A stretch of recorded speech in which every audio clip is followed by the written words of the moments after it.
as we know, Donald Trump has been indicted on charges, and there's a lot we don't know, including specifically what those charges are. But tell us first, what do we know so far? Sure. Well, we have heard that a grand jury voted to indict the former president on Thursday. And that is the extent, really, of what we know for sure. There have been reports that he is going to turn himself in to be arraigned on Tuesday. The general thought is that he will, get booked, and there will be a mugshot and fingerprinting. Although between him being a alleged white collar criminal and having Secret Service protection, it's unlikely that he's going to spend any time in central holding there in New York, or there's going to be any sort of perp walk. It is believed that the charges stem from business filings, specifically related to the hush money payments that he sent to Stormy Daniels in the waning days of the 2016 campaign, and that the way they recorded those filings on those payments rather in business filings could be a violation of state law. Michael Cohen, Trump's former fixer, went to jail for charges stemming from these very payments back a few years ago, I believe in 2018, 2019. So how did this get a second wind? It's an excellent question. I just finished reading Mark Pomerantz's book, and he was a attorney who came out of retirement to work on this investigation, and then famously left once Alvin Bragg came on, and it was clear that Bragg was not going to prosecute it in the way that his predecessor, Cy Vance, would have as a Manhattan DA. And they referred to this as the zombie case because it kept coming back from the dead. It was one of the earliest things they looked at, and then it died, and then they kind of came back and looked at it again. I don't know what made them think this time it's worth it. Pomerantz in his book had a very thorough argument as to why those charges could have been brought right after Trump was out of office.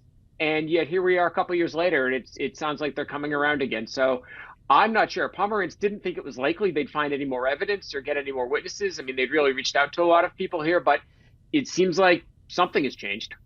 You've been tracking Trump's lawsuits and investigations, and to your count now, you have over 40 that you're looking at. You've said before, though, in our previous conversations, that you believe the most serious investigation stems from the classified documents that Trump had at Mar-a-Lago. Do you think he could be indicted for any of these other 40 investigations, lawsuits that he has now if he's indicted on Tuesday?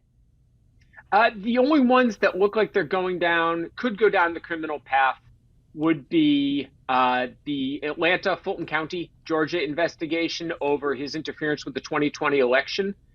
And the Department of Justice is supposedly looking at his role related to January 6th, as well as the documents.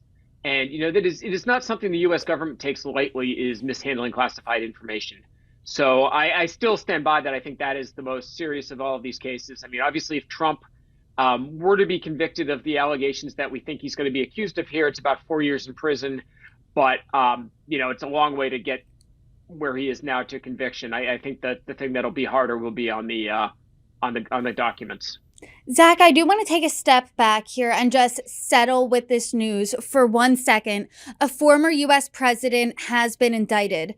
What is the weight of this? How big is this?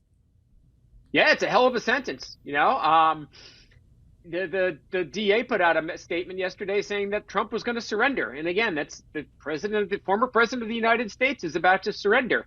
It is, like so many other things with Donald Trump, it is both shocking and not shocking. We are in uncharted territory, but we've kind of been expecting that we might end up here for the past several years. So, everything we're doing now is making precedent, and it'll be fascinating to see what happens here. Zach, speaking of things that are both shocking and unshocking, immediately after news of the indictment broke, Donald Trump began fundraising off of this development.